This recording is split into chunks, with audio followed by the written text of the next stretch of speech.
Welcome back to another My Hero Academia anime versus manga comparison video breaking down Season 6, Episode 21, The Lovely Lady Nagant, which shares the same title as Chapter 314. We will be going over all of the changes made from the manga to anime adaptation, so of course, if you are new to the channel, be sure to subscribe with notifications turned on so that you don't miss a video. And if you want to further support the channel, then please consider becoming a channel member by clicking the join button down below. To start things off, the episode opens with an added shot of a grenade being thrown at All Might's car. For a slight change in the anime, when All Might tells the two villains to stand aside, the hooded villain doesn't start shivering until All Might steps his foot down. After the opening, we are blessed with some of the best animation, giving us a ton of added scenes of DEKU swinging through the buildings. These scenes do replace the panel of a diagram showing how DEKU was making his way to Lady Nagant, but I'm really glad they went above and beyond to show him swinging through the buildings instead. It was absolutely perfect. When DEKU is gearing up to use the third's quirk, Fa Jin, the anime removes DEKU's inner dialogue of him apologizing to Gran Torino for going to use his cape as a decoy. DEKU explaining his plan to catch Lady Nagant off guard and closing the distance between them was actually only shown to us in the volume 32 extra pages, where we see DEKU's movements and his thought process behind them, with him using the decoys and going up a nearby building to close the distance between him and Lady Nagant. Horikoshi's not so detailed drawings of DEKU's movements for the extra page was adapted beautifully for the anime, though the anime doesn't depict the drawing of the little what if scenario of DEKU just going straight through the smoke and having the rifle being pointed at him from point blank range. Still, it's cool to see that this extra page was adapted for the anime, as it does help display just how smart and tactical DEKU really is when it comes to fighting. It's something that I know a lot of fans have missed from DEKU since the beginning of the series. When DEKU thinks about parallel processing all of the user's quirks in the manga, it was just a little flashback panel to his conversation with the third in the smoke, but the anime gives us a new shot of the third and the others holding out their hands, minus the second and first users. Lady Nagant finally spills the dark truth about Hero Society and the Hero Public Safety Commission on how she was tasked to assassinate heroes and villains alike who were plotting or doing things that would shake the foundation and trust that the hero system was built upon with society. It's a huge revelation that truly shows that everything we have witnessed before with Hero Society was essentially a lie and was never truly all sunshine and rainbows like how we witnessed through the eyes of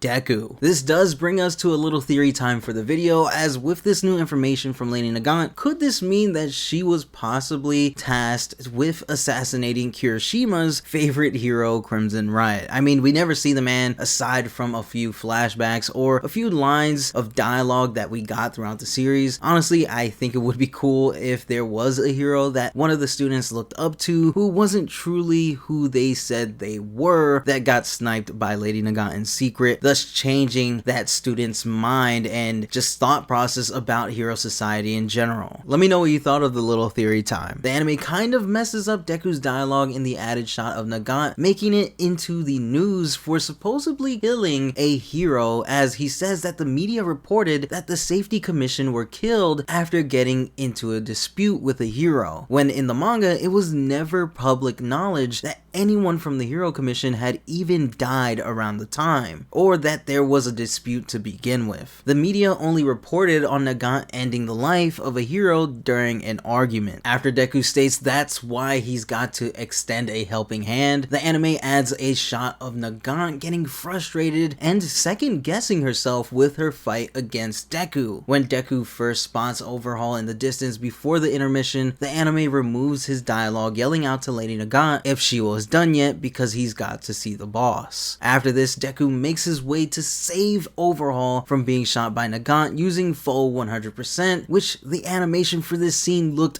absolutely amazing thanks to Haruka Ida. On top of that, DEKU's full 100% Manchester Smash was done by Yutaka Nakamura, giving us some of the most movie-like animation we have seen in the entire series and season so far. Everything from the OST, voice acting, and of course animation was beyond plus ultra for this episode. As Nagant falls out of the sky, we get an added shot of her with super short hair. This is most likely her her first entering into Tartarus prison and receiving a haircut so that she isn't able to craft any bullets while in Tartarus. It's pretty much why we see in certain flashbacks that Lady Nagant's hair is really long, but when we see her in present day, she has shorter hair. It's a cool little detail added into the anime. After Lady Nagant blows up from breaking the contract formed with All For One, the anime doesn't adapt the two panels of Nagant's perspective of Hawks yelling at her and the blood when she realizes that Hawks was tasked to assassinate people by the Hero Commission just like her. When Nagant tells Deku and Hawks that All For One had given the task of bringing Deku back to other villains, the anime doesn't adapt the panel showing All For One and the silhouettes of the other villains that escaped Tartarus. At the end of the episode, we get an added shot of Deku holding onto Nagant's hand, which ends up fading away as Deku balls up his fist, frustrated and angry at All For One. The episode ends with Deku furious and now more motivated than ever to stop All For One on his own. Now, episode 134 covers a total of about 4 chapters, them being chapters 313, 314, 315, and the majority of chapter 316. This episode was just on an entirely different level from the rest of the season. Everything in the episode was nearly perfect, the animation and action being some of the best shown in the season so far. I can't really express how happy I am to see this fight and one of my favorite villains receiving so much love from Bones, and I can't wait for the next episode. Let me know in the comment section below your thoughts on episode 134. Did you enjoy Deku versus Lady Nagant? Are you shocked at what was revealed by Lady Nagant about Hero Society and the Hero Commission? Let me know everything in the comment section below. With that said, thanks for tuning in to another My Hero Academia anime versus manga comparison video. If you enjoyed the video, then be sure to smash that like button below, and I'll see you guys in the next one. Peace.